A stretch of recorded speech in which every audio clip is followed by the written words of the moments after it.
महोदय, कुछ समय बाद जैसे ही समाचार पत्रों में बहुत से लोग काम करने लगे और प्रकाशन कार्य के लिए व्यवसाय यंत्रों की आवश्यकता पड़ी, इस कार्य के उद्योग का रूप धारण किया। निःशुल्क प्रचार अथवा सेवा की भावना अब अव्यावहारिक जान पड़ी और प्रायः लुप्त हो गई।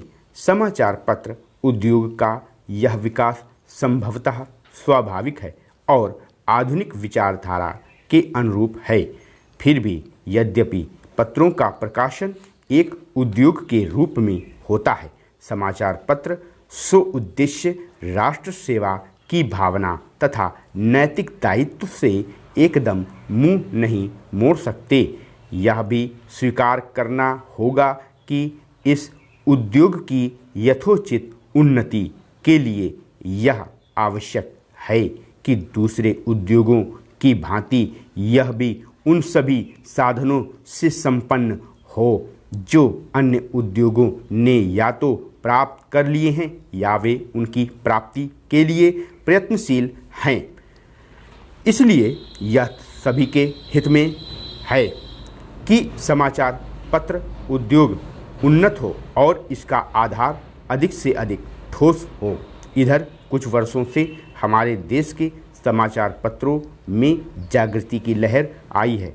उद्योग की आवश्यकताओं, श्रमजीवी पत्रकारों की मांगों और पाठकों के हितों ने मिलकर ऐसी स्थिति पैदा कर दी कि समाचार पत्रों की दशा पर पुनर्विचार करना आवश्यक हो गया। समाचार पत्र आयोग की नियुक्ति, आयोग की सिफारिशों का प्रकाशन और उन सिफारिशों पर सरकार का निर्णय, ये सभी उक्त समस्या को सुलझाने में के सम्मिलित प्रयत्न हैं। मैं आशा करता हूँ कि इन प्रयत्नों द्वारा समस्या का समाधान हो सकेगा, समाचार पत्र उन्नत होंगे और इस उद्योग में कार्य करने वाले सभी लोगों को संतुष्ट किया जा सकेगा।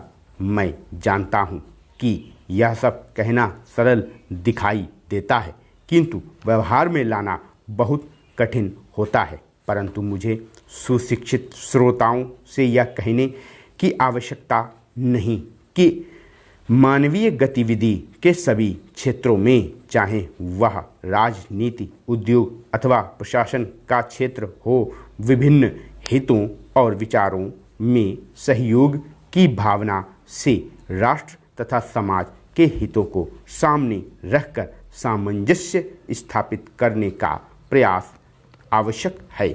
मैं इतना निराशावादी नहीं कि मैं यह समझूं कि वे लोग जिनके सुझाव बड़ी बड़ी समस्याओं को सुलझाने में सहायक होते हैं, निजी समस्याओं का निपटारा करने में असफल रहेंगे।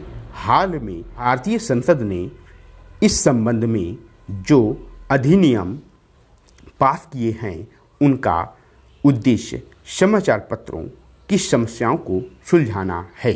यह कहना अनावश्यक होता कि कोई भी अधिनियम, चाहे वह किसी भी क्षेत्र में सुधार के लिए लागू किया जाए, प्रभावपूर्ण रूप से तभी कार्यान्वित हो सकता है जब सभी संबद्ध दल उसे सहयोग की भावना से ही कार्य रूप दें। इन मामलों में अधिनियम के शब्दों का इतना महत्व नहीं जितना उनके पीछे निहित भावना का होता है। क्या मैं आपकी संस्था से यह अनुरोध कर सकता हूँ कि इस मामले में आप समाचार पत्रों को मार्ग दिखाएं? आपकी संस्था निश्चय ही प्रमुख तथा अत्यंत प्रभावशाली समाचार पत्रों की प्रतिनिधि संस्था है। प्रायः सभी बड़े समाचार पत्र आपके सदस्य हैं। स्टॉप। वीडियो को लाइक करना ना भूलें इसी तरह की और डिक्टेशन पाने के लिए हमारे चैनल को सब्सक्राइब करें, साथ में बेल आइकन को भी दबा दें और शॉर्टहैंड की तैयारी कर रहे अपने सभी मित्रों के साथ वीडियो को ज़्यादा से ज़्यादा शेयर करें। स्टूडेंट्स, आपकी जानकारी के लिए बता दूं, अगर आपकी शॉर्टहैंड स्पीड नहीं बढ़ रही है तो आप हमारे एडवांस आउटलाइन के साथ डिक्टेशन को परचेज कर सकते हैं।